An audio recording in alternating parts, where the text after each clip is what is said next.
Right. The walk this evening is all through Wembury Manor. Well, that's true. And we're going to go along the path there, and I'll show you the drinking trough where the cows used to drink. And then we're going into Back Lane and then up through the allotments, and we'll stop and tell you a few things on the way. Are you ready? We off? When the Mrs. Carmody came to live in Four Corners and turned it into a villa for my little farm, them or somebody after them filled in the lane and built a ha-ha in front so they could look right out over the field without seeing the lane. So that blocked the lane, so that when the National Trust made this a footpath through here, they had to go out into the field a bit more. But most of the lane is still there, right up through. And it goes right around the houses here. Where the houses are was called Round Meadow, because it had a field, a footpath, or a path that went all the way around.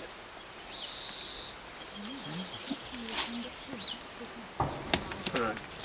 Onwards.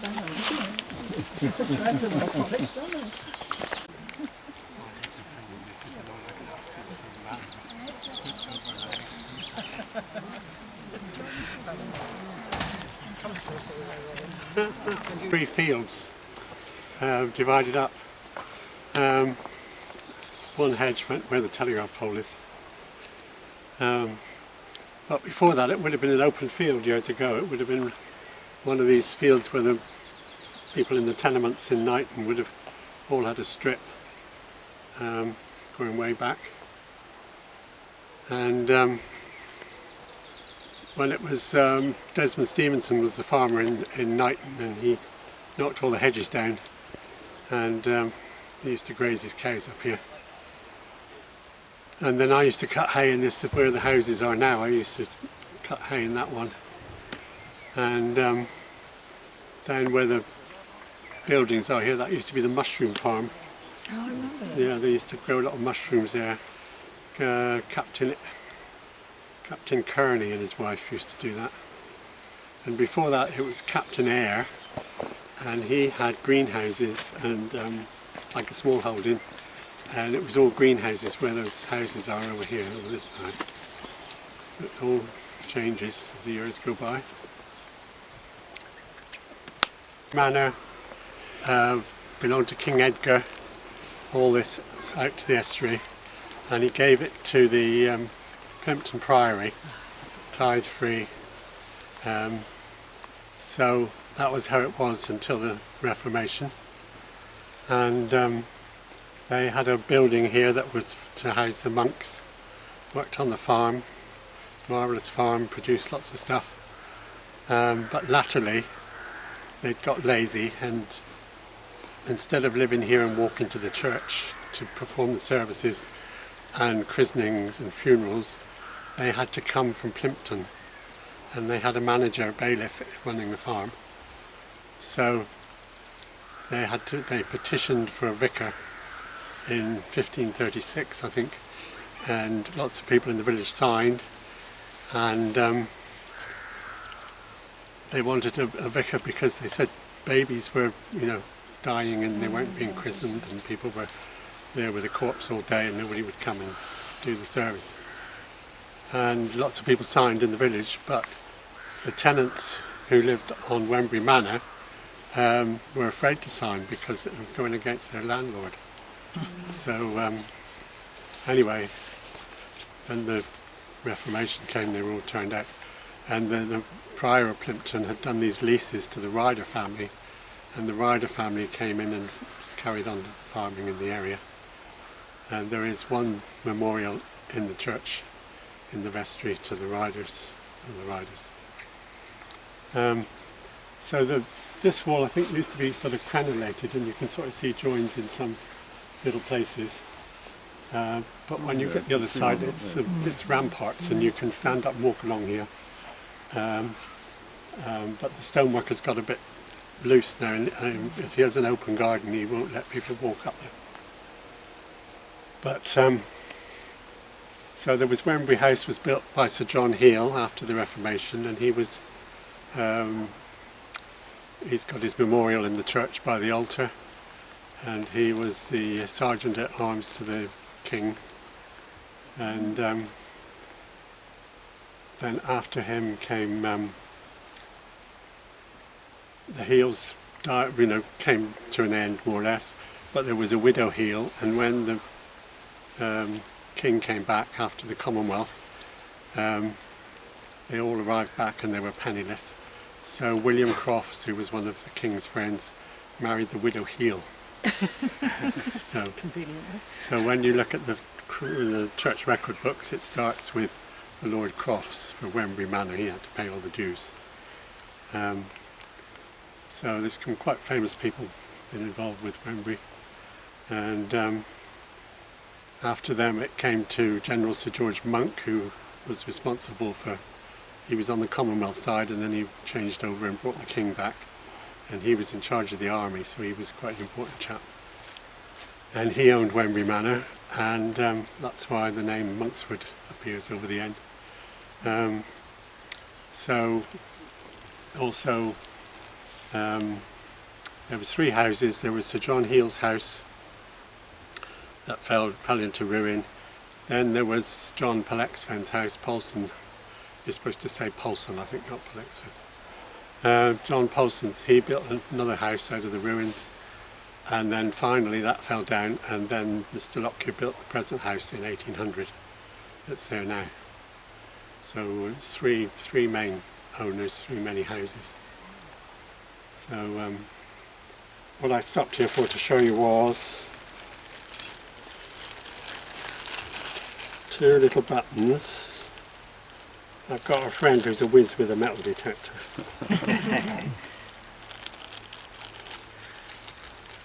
And it shows you what they were like at the time. The Lockyers were here with servants with gilt buttons on with the crest. And you can pass them around.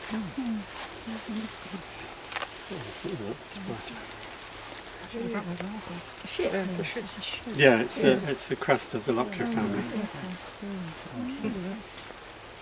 And they found it under this wall, so I guess the servant who was climbing in the ivy lost his buttons. Well, they had a bonfire and they burnt his uniform and the buttons were left. Hello. Do they often open the garden? They do, very often. It used to be for the RNLI, but the committee sort of disbanded now. Right. But, Yes. This wall dates from the Priory, does it? no, I should think it dates from Sir John Heel, because it was a mammoth house. It was absolutely huge, and cost £32,000 to build in Elizabethan times. Yeah, it was a lot of money. Millions. And you're supposed to be able to see the deer park all around it. All at the front was the deer park with the deer in it. His grandfather lived at Colston across the water, across the Yelm, and he was born at Sherford near Kingsbridge, and him and his brother did very well. He was involved in the East India Company, and his brother was the Lord Chief Justice, and he was called Henry, and he had a house at Exmouth right beside the river, and I think the 2 brothers were vying as to who could have the best estate. And John Polson bought the Manor of Train while he was here, and then he leased Spiddlestone, so he had all the land from Spiddlestone right down through. And have you seen the name Polson Park? That was where the park started, you see. From there to the river was all his estate. It was built out of the granite window lintels of the big house, the old house. So there's probably stuff all around Wembury from the big house, because it was a ruin for such a long time. I guess people would pinch of it. You're standing at South Cross. This is South Cross. This is Brownsell Lane, comes down here, and the road this is Passage Lane. I call it Passage Lane because it's the passage to the ferry. It used to be called, and it used to go straight through there. And then Mr. Barwell, who bought Wembury House, didn't like the traffic going past his back door, so he built a wall and put a door there. And there was a big court case, and the Lockyer, who was then at Thorn, didn't like it, and Mr. Lockyer was seen by moonlight on top of the wall taking the stones down. So it caused a bit of furore. But you can imagine if you've got all the grain and corn and everything out on the farm out here, it's much easier with horses to go straight through there rather than run down the road to finish that treatment.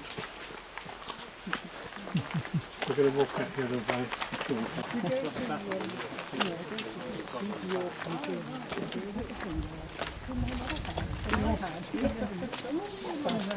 I brought you along here just to show you if you realise it was a chapel. It was a Wesleyan chapel. And it was built in 1871 on the land belonging to Mr. Blewett, who was then the owner of Thorn. And he had a bit of a reputation, so they probably wouldn't have had him in the church. So. Anyway, yeah, this was the entrance porch here, and the little building on the other end was the vestry. And it didn't have these square windows, it had long windows on the side, like 3 or 4 long windows going down. And it started out as a Trinitarian Protestant chapel, and it changed over the years. It became Plymouth Brethren for a while, and the main instigator was William Spurrell, who lived at New Barton, and he was there for 40 years or more.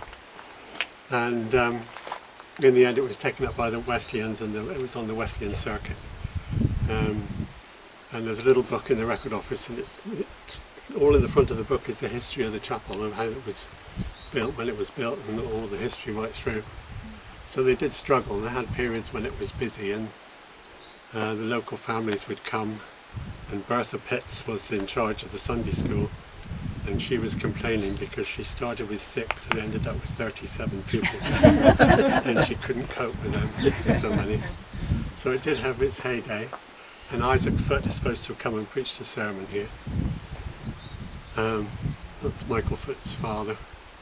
And so it had its heyday, and then in about 1914 or 15 it was disbanded, and Mr. Nelder, who was then out at New Barton, used it for a barn. He paid £3.10 a week to use it as a barn.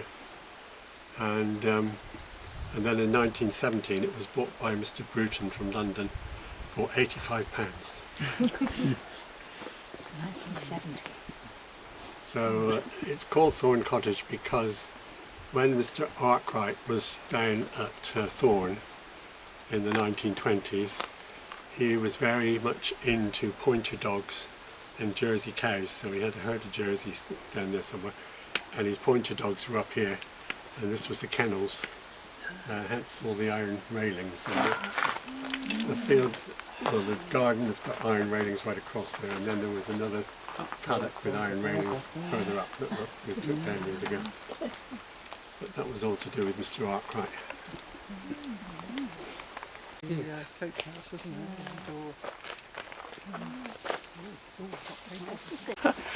it? And then these buildings were like farm buildings as such. And when Dr. Clay was living in Wembury House, he had 3 daughters, and they grew up to be a bit agricultural, and they liked their animals. And one day the youngest daughter, I think she was over 40, she was here milking a cow, and the young man comes up from Thorn, and he was down there helping Mr. Arkwright write his books. And anyway, they got together and got married and produced 1 child. And the descendants now live in Australia, and they've been over to see me, because I never knew they existed, because I didn't realise any of the 3 daughters got married.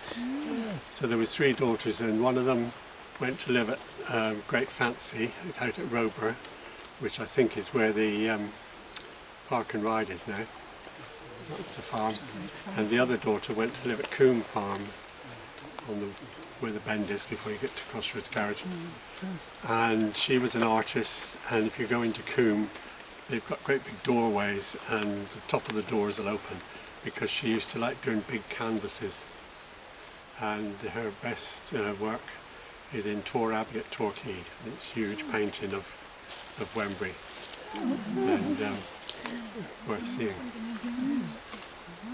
So that was Dr. Clay, yeah, and relations of mine were his parlour maid and cook. And my cousin's grandmother used to work here. So Dr. Clay, he was supposed to be a good chap to work for. He lent her his carriage when she got married at Wembury Church, and so that was good. And if we go in the corner, then we're going to go out and see the plaque on the wall over there by the door. There's a plaque. 1930s by Mrs. Walker, who lived at Wembury House, and she was there during the war.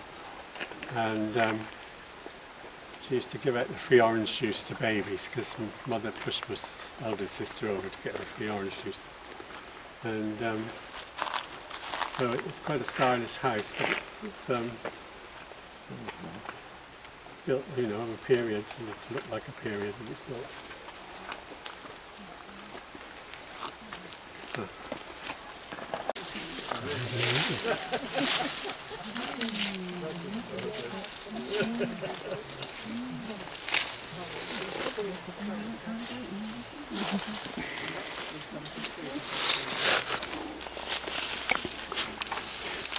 Lawyers are a blessing or a curse to mankind. They are the talented, acute, something, honest and advocates in the something presence of rights and property, or they are artful dodgers who uses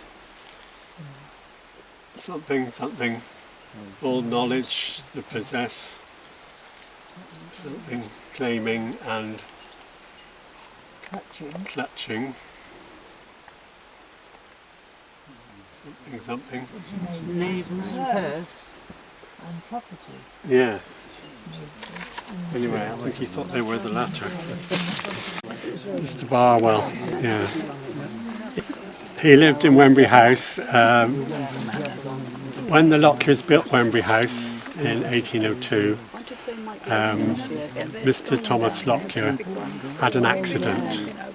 He was coming home from Plymouth, and he was coming through Plymstock, and a cow was sleeping under the hedge, and he got startled by the pony and jumped up, frightened the horse, and Mr. Lockyer was thrown out, and he broke his leg badly and got gangrene and died.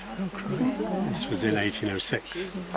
So he hadn't hardly finished his house by then. But anyway, his widow stayed on here till about 1825, 22, 25. And then after that, it became the home.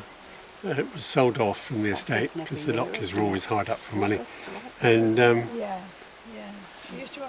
Mr. Thornton came to live here. There's a big plaque in the church. He was involved in the embassy and a diplomat in Portugal and Sweden. He was greatly decorated. And he came here with his young family, and he had about 4 boys and a girl, I think. And sadly, while he was here, 3 of the boys died in their teens. And one of them, the youngest, was out swimming on Machine Beach down in the Yelm. I don't know if you know where Machine Beach is, but he was swimming there and he drowned. Mr. Thornton was in swimming with him at the same time, so quite sad. Anyway, he stayed on here till he was just, 80 odd, and he died. And then it became the home of Mr. Barwell for a while. And he's the one who built the wall. Oh, because they had a big court case with the Lockyers. About the wall? Blocking the gate, blocking the access through. Oh, right, yes. And they called on a lot of the people in the village, Mr. Anthony, and people had to go and testify. And there's a big newspaper report all about it. It went on a long time. So we obviously got very frustrated with them. Yeah, we stop here. This and Old Barton Farm and New Barton Farm were built roughly about the same time by Mr. Lockyer, because the original Barton Farm was right in front of the big house over there, and he did away with all that and built two new farms, Old Barton and New Barton. And you can't see it now with the trees out, but then in the lower barn there's a big L on the top of the barn to say Lockyer. And then this in here was the vicarage when I was young. And this was the vicarage from the time of Mr. Grimes and Mr. Burgess, Reverend Burgess. And if you've heard the tale of Galsworthy, John Galsworthy, coming here to look for his ancestors, and he went and stopped at the smithy and asked them, and they said, "Oh, you better go and see the vicar." So he came over here and went and saw the Reverend Burgess, who turned out the tithe map and showed him where Great Forsyth was, he said, but it was actually Great Galsworthy, because we've got a field called Great Galsworthy over at Wembury Point. So, so it's all, you know, what he writes is all autobiographical, but it was all done here. And one of the ladies in the smithy, Miss Coleman, Nora, I think it was Nora, was the housekeeper for the vicar in here for many years. So there was Mr. Grimes, Duxbury, and Mr. Tagg, Reverend Tagg when I was young was here. And then the church bought that bungalow in Church Road and said that was the vicarage, and this was sold off. And the Mrs. Carey Meads lived here, two spinster ladies after that. So this is the entrance down to Thorn, but it actually is the entrance to Wembury House, coming the other way, because everything came by boat and up the river, and get off at the quay, and then you come up to Wembury House, and you would see it on the horizon, and it would be all, you know, done for the vista and everything.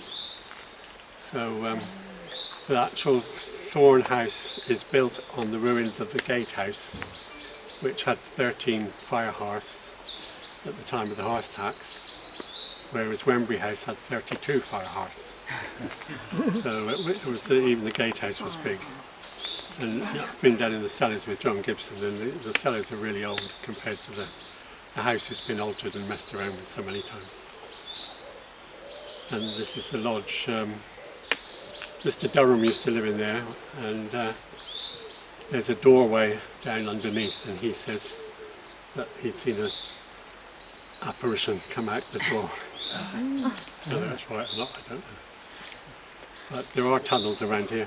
When they put the main water pipe down through here, came down Browns Lane, and it all fell in around, and there was this big tunnel that came from Wembury House and went across that way. So, whether it was a drainage tunnel or what it was, but it was like, a bit like the one at Langdon. Car.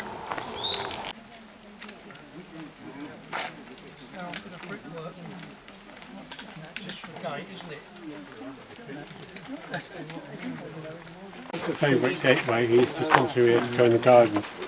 So it was a proper little gate years ago. And when he got old, he used to ride around in the link box, and Jimmy Haley was the bailiff on the farm at Old Barton. So Henry would be in the link box, you know, when he was about 90. Yeah. What's a link box?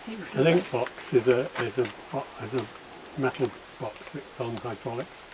So you get in it and then you can raise it up. Oh, right. It's supply because it's always running down the road.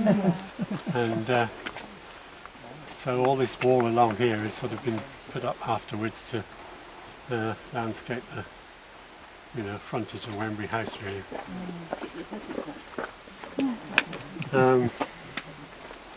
What have I got in my pocket? More treasures. Gosh, what a pocket full of treasure. Bridles of horses years ago. If you went in town or you had to take your bridle off, it would be on the side of the bridle like that, and it's the initial of the owner. And this is Mr. Anthony's, who farmed all this, and he farmed my farm. I found that on my farm. But I've got others, so you find them. I've got them with W on for Wilson and H for Hensley. So I'm trying to pass that on. So will you have all this at the exhibition later in the year? I don't know. You have to go along and find out. You do. Yeah. Right, little find. You get these things sometimes and you think, well, that's interesting. But Mr. Anthony was a big wig over here, and he farmed all this side of the parish, and Mr. Hook came from Crediton, and he farmed all the other side of the parish, Langdon and Down Thomas. And the two families, they had lots of children, and they all intermarried. But then Mr. Anthony, he built my house when he managed to buy a train in 1797. He built my house and then he left it all to his grandson, who spoilt the line because when he was 53 he married his servant girl 17, and the rest of the family didn't believe they'd ever got married and used to call them by naughty names. But he died and he had a young son, so he left it all to his young son and cut all his older children out of the will. And so there was another court case that went on about 20 years. And meanwhile nobody would maintain my farmhouse, so it just fell and the roof went, the floors went. But that's another story, we're not talking about that, are we? This was the chapel and there's 6 almshouses, 3 either side, and it had to be somebody's job to read the good book every day in the chapel. And it's been at various things, it's been a store and it's been a junk room, and when the Reverend Freeman was here, and Shirley and Newman, they used to have Bible readings and over here, and it went back to being a chapel really. And Avril Blogg was very keen to look after it, she used to look after it. So it's nice to keep it as a chapel really. Yes. Do they have something right behind the curtain? That's the electric meter. Very exciting. It might be the confession. Yeah. Well, I guess it would have been Roman Catholic when it was built. We were all Roman Catholic in those days. What's the date over the door? I can't remember. 1685 or something like that. Yeah. Sir Warwick Heel, who left the money for the almshouses, died in 1620. So sometime after that. So I don't know if that date is actually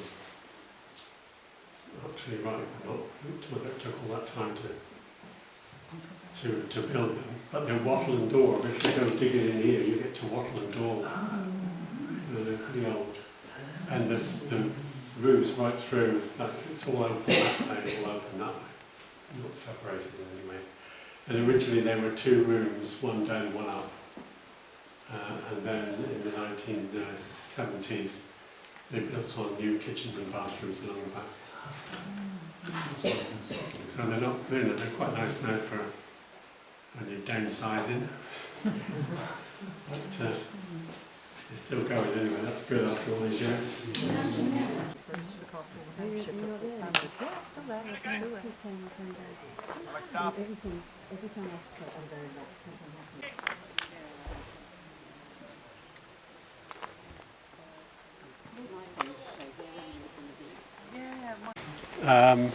In the time of the Priory, there was more tenants living over here in Wembury Manor than there was down in Knighton.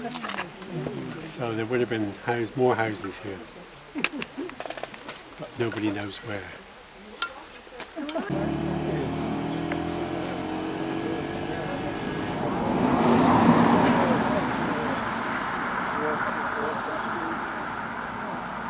Knighton Hill, and used to be a little narrow lane when I was young, and when they started having double-decker buses, every time he went past the pub, he'd knock the slates off the corner of the pub.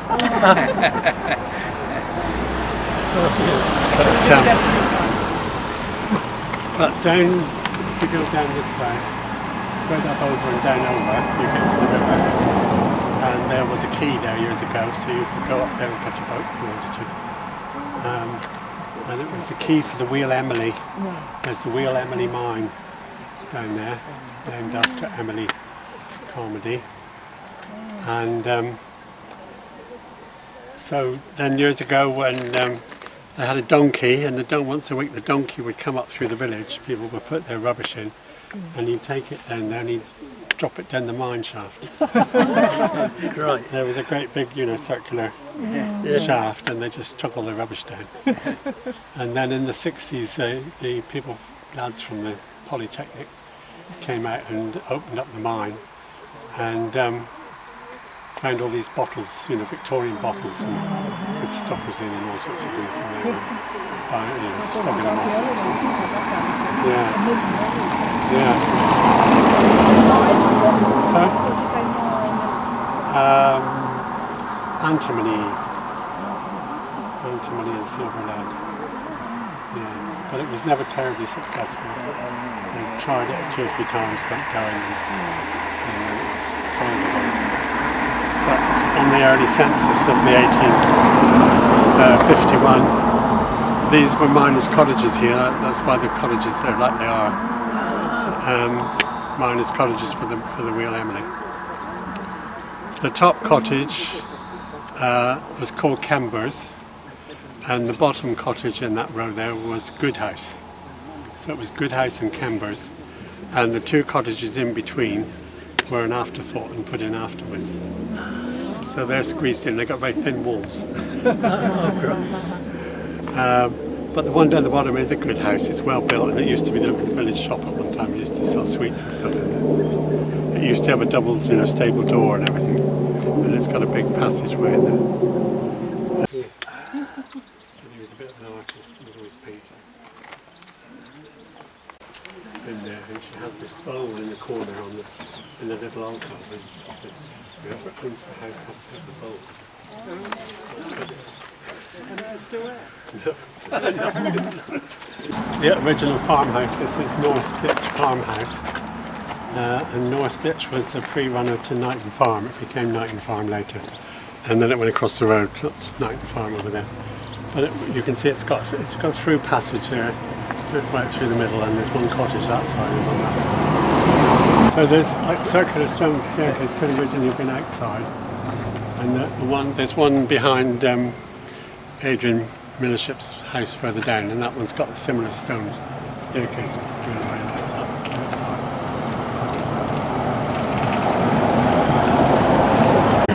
that. This is called Tap Cottage because across the road was the village tap, and the water came from up there. This is Knighton Farmhouse, and the piece on the end is the oldest bit, because that's the end of a barn that went that way originally. And there was a little track up through here, and all the farm buildings were around the back. And up in my field now is behind those houses. It's called Well Park, and there's a well there, and it's underground, and I've never found it. But it does supply the water which came out of there, and it was always wet. And terrific good spring, and it was piped across the road over there to a tap, so the villagers could have water at the tap.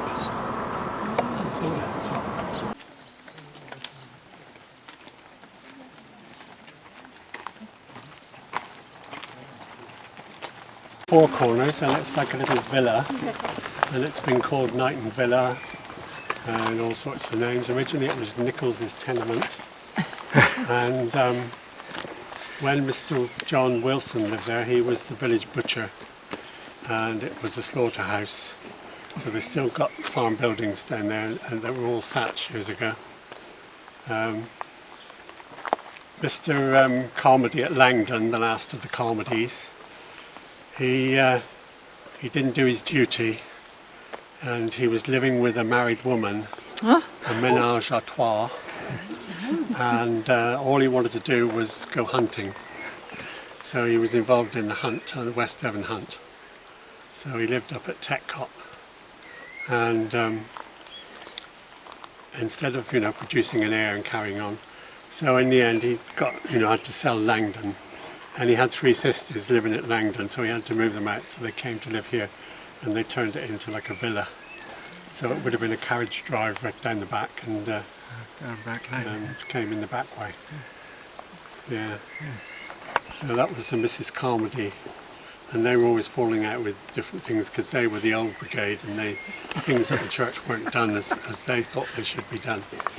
So there was Things always don't change a lot. don't change much now.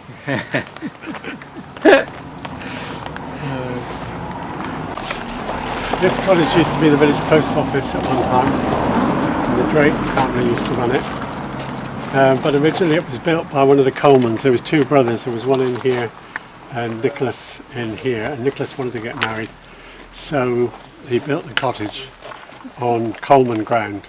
The Colemans owned their own property. Evening. Hello. Hi Robert. You alright? How are you keeping? All Right, right. thanks, yeah. Yeah, good. Just telling them the history of your house.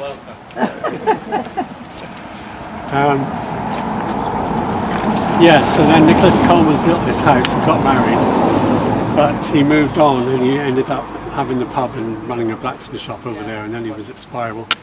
So the Colemans that were in here didn't like that, actually selling off some of their property.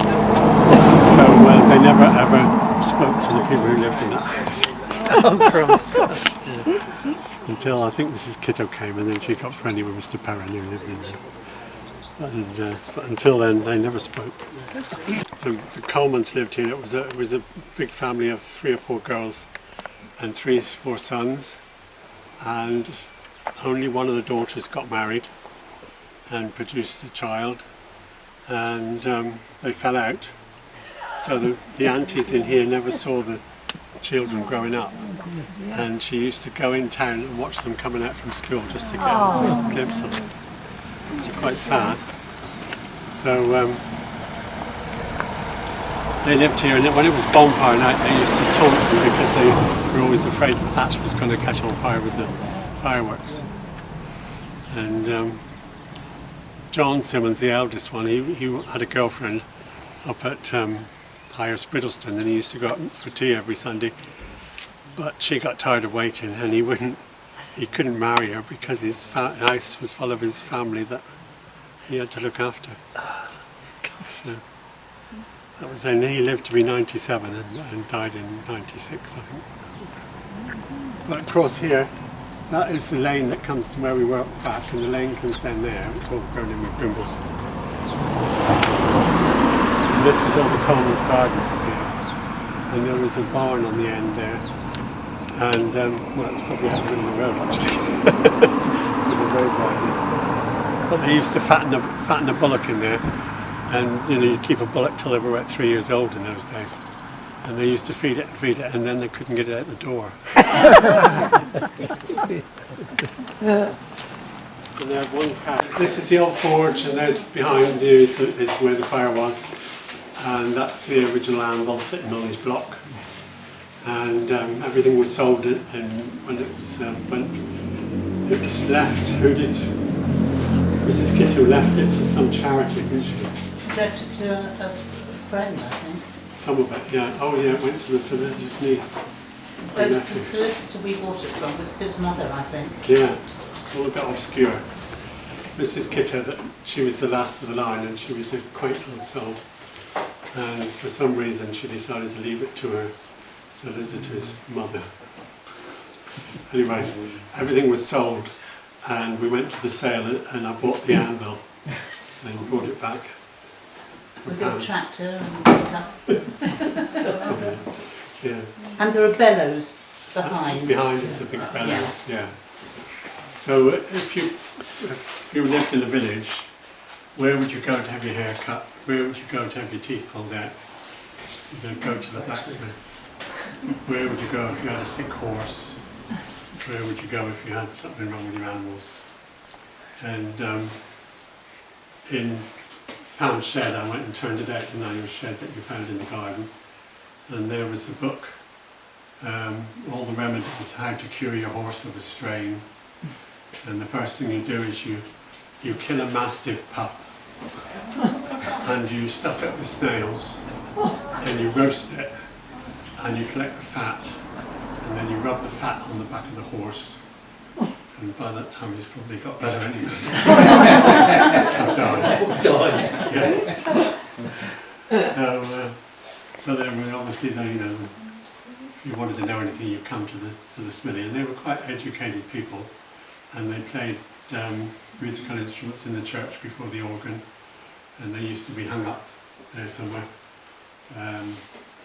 among the old violins and stuff. And so they were indeed delights, really.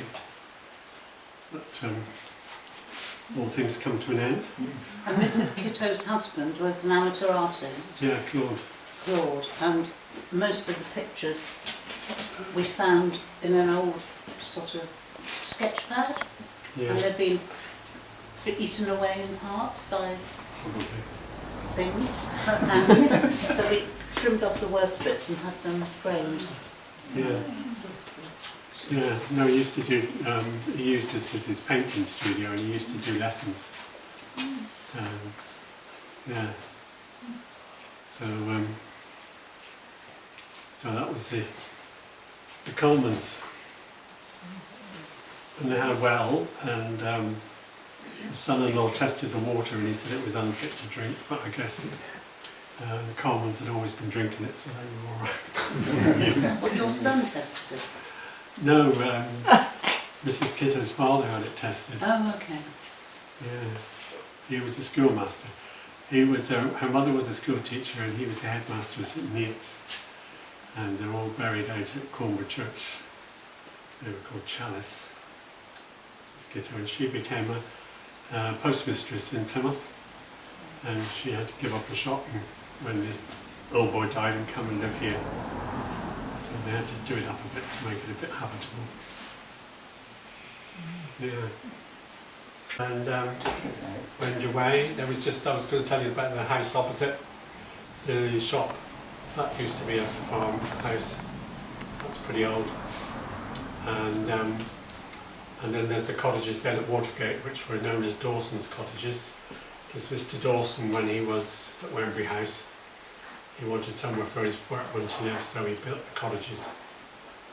But he built them on common ground. The Coleman owned various orchards around. And he said to the Colemans, if you don't sell me that bit of ground, I will take all my business away from you. So they sold it to him, because they didn't like selling things. Thank you very much, Robert. Thank you very much. Very interesting. War control.